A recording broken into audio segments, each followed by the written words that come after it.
como ustedes bien lo saben, quien les habla estuvo 20 años en el Congreso de la República. Ayer me tomé la tarea de buscar más o menos cuántas reformas tributarias se habían hecho en ese tiempo. Yo sé que son más, pero alcancé a encontrar 11, de las cuales voté 3. Una de ellas fue el impuesto a la riqueza, el otro fue el IVA, subirlo del 16 al 19, me equivoqué, y el otro era la eliminación de la deducción de la renta de inversión cuando se le quitaba la deducción. De esas 3 me equivoqué solamente en una. No me gustaba votar las reformas tributarias, porque siempre eran para las grandes o los grandes conglomerados, para el sector financiero y siempre para los megarricos. Hay un estudio del 2014, lo encontré, que dice que en ese momento o para esa época el Gini era de 52 y después del recaudo siempre sube al 0.56. Eso quiere decir que los pobres son los que realmente pagan las reformas tributarias. Y esta ley de financiamiento, que la puede tomar usted como una tributaria o no, o una carga de impuestos, es finalmente solo para los megarricos, como lo explicó muy bien el señor ministro Ávila, el ministro de Hacienda. El 1% es el que tiene el 20% de los ingresos en este país. Pero de ese 20% que entra al país, el 85% no estuvo grabado. Hubo exenciones, deducciones y tratamientos especiales. Señor ministro Ávila, el 1% tiene, doctor Motoda, el 20% del ingreso del país y el 85% de esa plata no es grabada. Ese es algo estructural del Congreso. Aquí, ¿qué es lo que dijo el señor ministro de Hacienda y a lo que se remite finalmente esta crisis macroeconómica? Tiene que ver con que hay 2 clases de déficit. Hay un déficit que es aquel que es el déficit fiscal, cuando el egreso es mayor que el ingreso, y hay otro que se llama el déficit de riesgo. Estamos en déficit de riesgo, que es cuando no hay con qué pagar la deuda. La ley de financiamiento era para pagar la deuda. Y entonces el gobierno nacional tiene que escoger quién paga la crisis. Y de eso se trata este debate, doctor Motoa. Y de eso se trata esta emergencia económica, de quién realmente paga la crisis. ¿Vamos a dejar de pagar la deuda? No se puede porque la Constitución dice que no. ¿Vamos a dejar de seguir con los planes de justicia social? Tampoco se puede porque no pueden ser regresivos. Entonces uno podría hablar de las concesiones viales. ¿Puede uno hablar de impuesto al patrimonio, a los de 100.000 millones de pesos? Claro que sí, pero en ningún momento se está tocando la clase media, ni mucho menos la clase baja, ni a los emprendedores, como se ha querido discutir desde la oposición o en algunas calles o en algunos centros de debate. Aquí lo que sucede es que, vuelvo e insisto, es quién paga la crisis, señor presidente. Y el presidente de la República ha querido, con su ministro de Hacienda y su equipo económico, que deben ser aquellos a quienes se les ha tratado de poner unos impuestos. Ustedes dicen que no hay hechos sobrevinientes como la pandemia, cuando hubo la guerra entre Ucrania y Rusia, pero muestra algo importante de lo que hizo el ministro de Hacienda, que ha sido criticado hoy por varias personas o por varios senadores en el día de hoy. Y es que los test en el mercado interno estaban en el 13% y el ministro los consiguió al 8%. Y tienen tanta confianza en la economía que llegaron a estar hasta el 6%. Entonces, si acertan con eso significa que el declarar la emergencia económica acertó el señor ministro y el presidente de la República al buscar la emergencia económica, porque los test a nivel internacional bajaron. Y eso parece desconocerlo hoy el Congreso de la República. Si se quita capacidad de pagar la deuda, crece el costo de la deuda. Y eso fue lo que hizo el Congreso de la República en diciembre. Y eso es lo que hace entonces que la deuda no se puede pagar. Y ese es un hecho sobreviviente que nadie puede negar. Es el Congreso de la República quien lo crea. pero por un endeudamiento que no venía desde ahora. Empieza en el 2018 con Santos y en el 2021 con Duque se dispara vertiginosamente hasta causar problemas en el presupuesto de un déficit fiscal que con los intereses tan altos se va creando una deuda que se vuelve un déficit de riesgo. Y entonces encontramos, como lo dijo muy bien el señor ministro, que lo que hay son unos impuestos al patrimonio de 3.000 y pico, el 0.5 hasta el 5% de 104.000 millones de pesos. Ya dijo que es el 0.8% de la población. Ahí no está para absolutamente nada lo que es la clase baja o media. Tampoco en el impuesto a la renta. Tampoco en las medidas que tienen que ver con los juegos de azar, que se le va a cobrar un IVA al que opere, o mucho menos en los licores y cigarrillos, que se va a pasar del 5 al 19, y por lo tanto ya el ministro de Hacienda le dijo a los gobernadores que si no se recogía el 5% para los temas de salud o para afectar su presupuesto, el ministro hacía la compensación. Luego no se va a dejar de ganar ni un solo peso. Es verdad que ellos tienen el monopolio aquel que tiene que ver con que ellos pueden producir el licor, pero en una crisis macroeconómica, y están en varias sentencias de la Corte Constitucional, donde dice que si hay guerra o hay una situación macroeconómica peligrosa para la nación, se puede entonces decretar o declarar este tipo de impuestos. Está el de los hipoconsumos al mercado, está el de las importaciones, que ya lo explicó el ministro.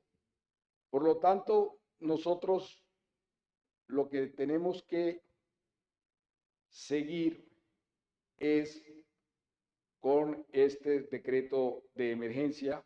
A buena hora han llamado a este debate político porque el Congreso, el gobierno, perdón, tenía la intención y quería hacerlo de explicarle al país qué es lo que sucede, porque ha habido mucho cuento del que no es así.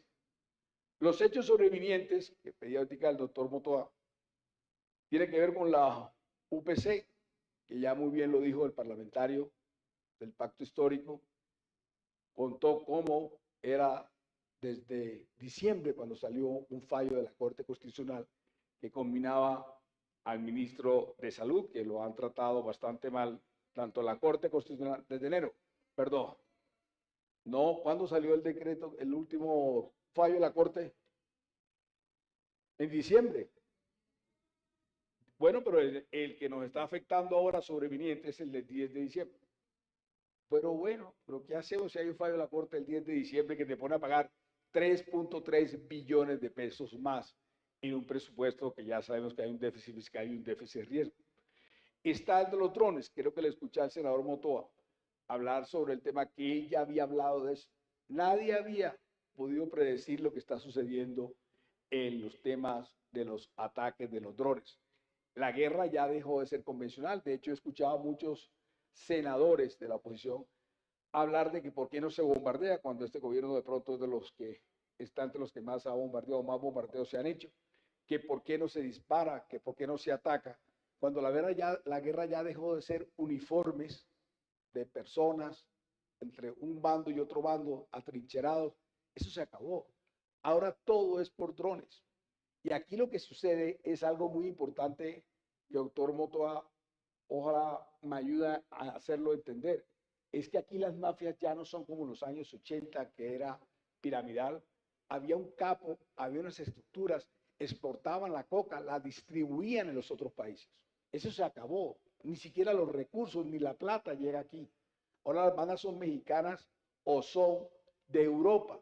Y lo que está llegando aquí son ese tipo de bandas. En Estados Unidos el consumo se detuvo, pero no ha disminuido. En Europa ha crecido geométricamente, vertiginosamente. Y lo que está sucediendo entonces es que nosotros nos volvemos como una especie de franquicias. Solamente cultivamos, producimos, vienen y recogen entonces la coca. Y aquí se acabaron los grupos guerrilleros y lo único que queda son carteles de la droga por todo el país.